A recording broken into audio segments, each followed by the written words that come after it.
Les alpagas sont des animaux doux et calmes, réputés pour leur présence thérapeutique. Nombreux sont ceux qui pensent qu'il est quasiment impossible de ressentir du stress ou de souffrir d'hypertension en leur présence.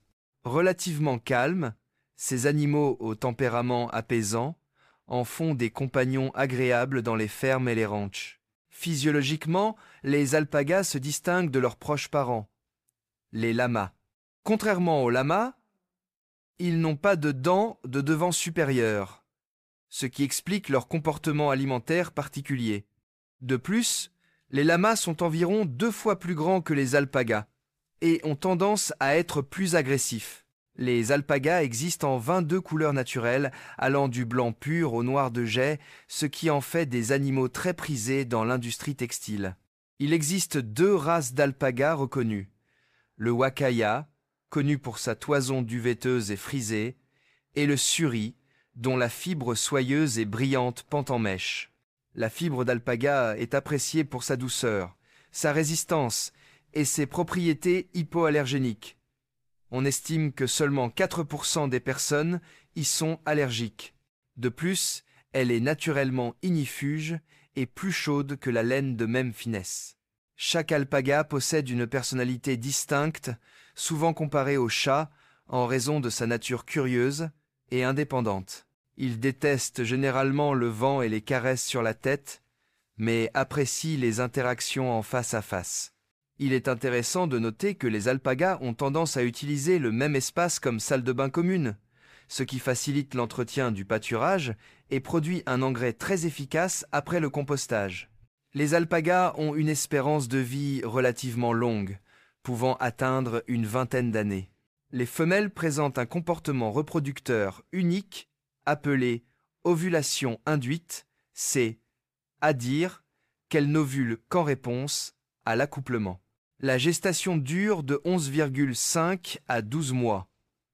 Fait remarquable, les alpagas peuvent retarder le travail jusqu'à ce qu'elles sentent que l'environnement est sûr et confortable pour la mise bas. L'élevage d'alpagas pour la couleur peut être imprévisible.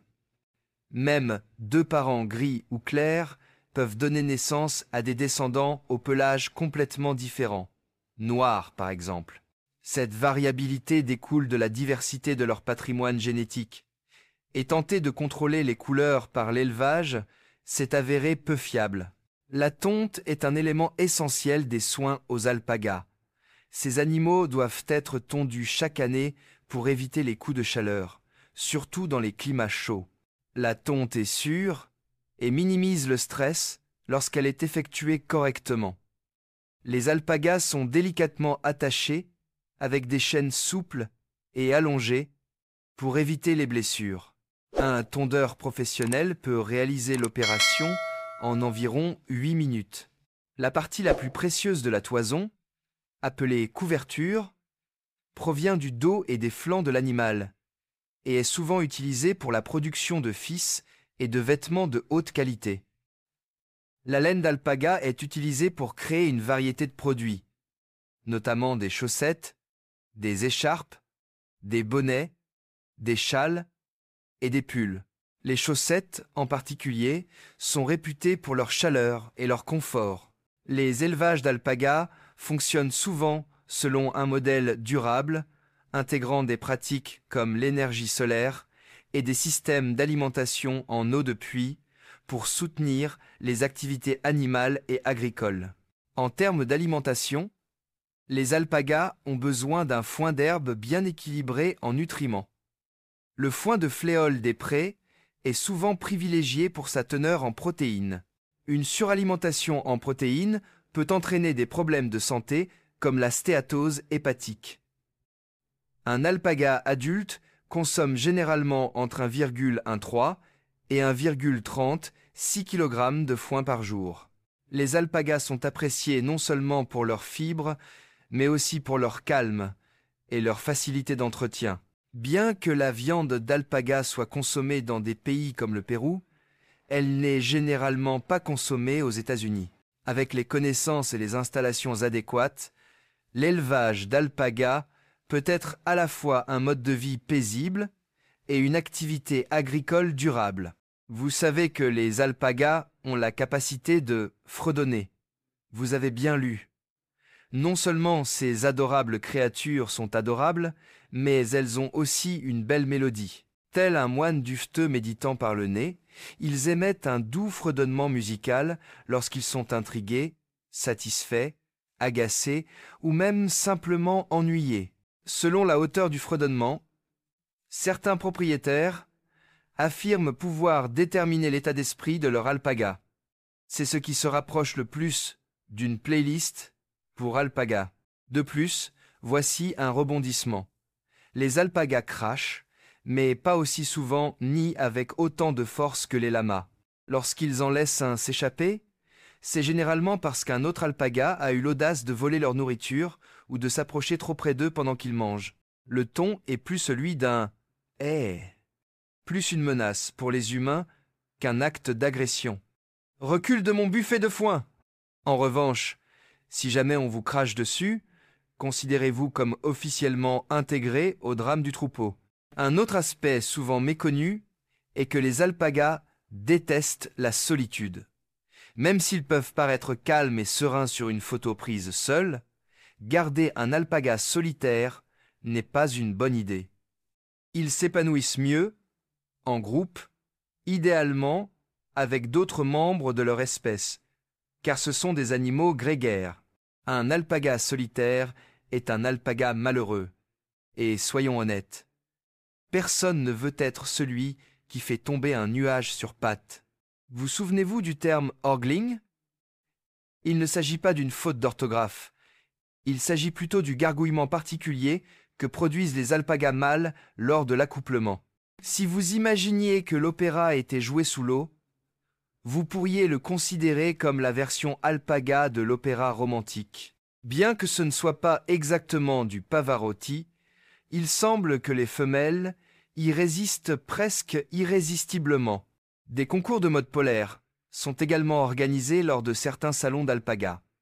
Ils visent à évaluer la texture, la brillance et le frisage de la fibre. Ce concours s'adresse aux passionnés de mode. Oui, vous avez bien lu. Certains alpagas sont littéralement confectionnés dans le même tissu que les tapis rouges, mais en plus moelleux. Ce concours s'appelle moins America's Next Top Model que Peru's Next Top Blanket. De plus, les alpagas sont des champions de l'écologie. Leurs semelles coussinées ménagent le sol, car ils n'ont pas de sabots qui le tasseraient. De plus, ils broutent simplement l'herbe au lieu de l'arracher par les racines. Le comportement brouteur des alpagas rappelle celui d'enfants végétariens bien élevés lors d'un pique-nique dans un jardin. En conclusion, il est important de noter que les alpagas ont un protocole de défécation.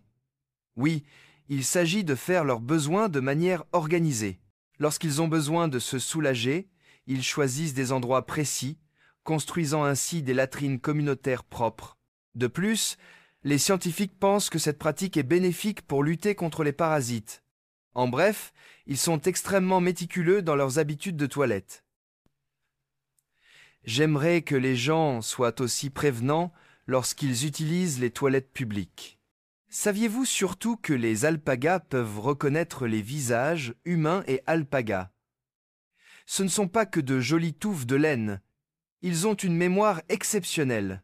Des études ont montré que les alpagas se souviennent et reconnaissent les personnes qui les traitent avec gentillesse et, oui, aussi celles qui osent apporter une aiguille pour se faire vacciner.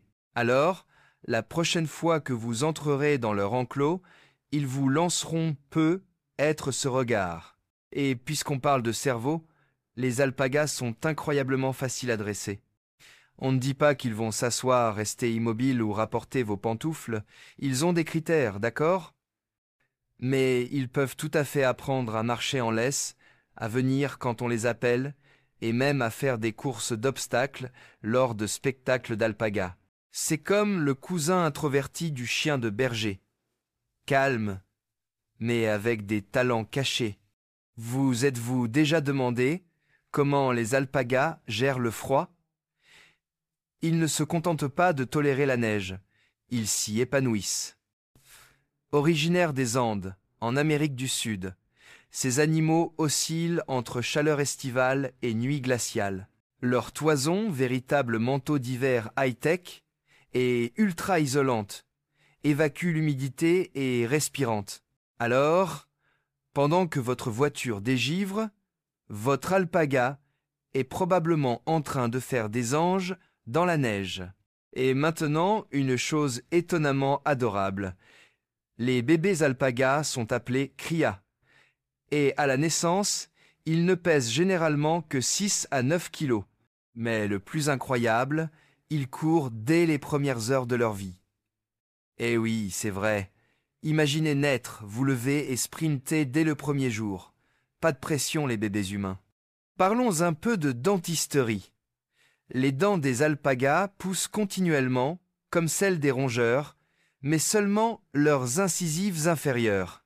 Leur mâchoire supérieure est dotée d'un coussinet dentaire résistant, au lieu des incisives de devant, qu'ils utilisent pour couper l'herbe contre les dents inférieures. C'est comme s'ils avaient une cisaille de jardin intégrée en guise de bouche. Élégant, non? En parlant de bouche, ils ruminent, comme les vaches. Leur estomac est composé de 3 compartiments, et non de 4, comme celui des vaches, qui leur permettent de digérer efficacement les aliments riches en fibres. Ce sont des mangeurs lents et réfléchis. En gros, votre alpaga médite sur une bouchée de foin, comme s'il résolvait les mystères de la vie. Et oui, les alpagas sont des maîtres de l'impertinence subtile. Si l'un d'eux est agacé, il ne fera pas de scène. Il vous tournera simplement le dos avec un drame au ralenti. Vous vous demanderez ce que vous avez fait de mal, comme si vous veniez de vous faire ghoster par un mouton qui s'est mis de l'eyeliner.